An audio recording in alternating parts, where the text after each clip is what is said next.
બનાસકાંઠાના ખેડૂતો મૂંઝાયા। કમોસમી વરસાદના કારણે ખેડૂતો મૂંઝાયા। આ ઘટના છે બનાસકાંઠા જિલ્લાની, જ્યાં કમોસમી વરસાદના કારણે ખેડૂતોની મુશ્કેલી વધી। પોતાનું ગુજરાન ચલાવતા ખેડૂતો સિઝનમાં મહેનત કરી ખેતરોમાં ઊભા પાક પકવતા હોય છે, જેમાં કમોસમી વરસાદ પડવાના લીધે નુકસાન થવાથી ખેડૂતોમાં નારાજગી જોવા મળી હતી। બનાસકાંઠા દાંતીવાડા તાલુકાના ખેડૂતો મેદાનમાં આવ્યા। પોતાના દુઃખ સાથે બાજરીના ઊભા પાકોમાં વરસાદના લીધે બાજરી પડી જતા નુકસાન જણાવતા ખેડૂતોને રાતા પાણીએ રોવાનો વારો આવ્યો। વધુમાં ખેડૂત જોડે જાણીશું।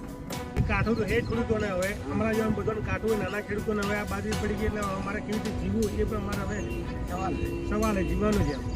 હું ભારતીય કિસાન સંઘ દાંતીવાડા તાલુકા પ્રમુખ ભાઈ ટીલાજી સારાજી। આજે વાવાઝોડાથી બેહદ ખેડૂતને નુકસાન થયેલું છે। બાજરીને કશું જ ઉપજ નથી, ઘાસચારો કશું થવાનું નથી, બરાબર। તો અમારી નમ્ર અરજ છે કે સરકાર વધુમાં વધુ ખેડૂતને આજે પગલે ખેડૂતને સાથે આવે એ અમારી નમ્ર વિનંતી છે। ખેડૂત આજે લાચાર બનીને બેસી રહ્યો છે, બરાબર। હજી વાવાઝોડું આગળ આવવાનું જ છે, બરાબર।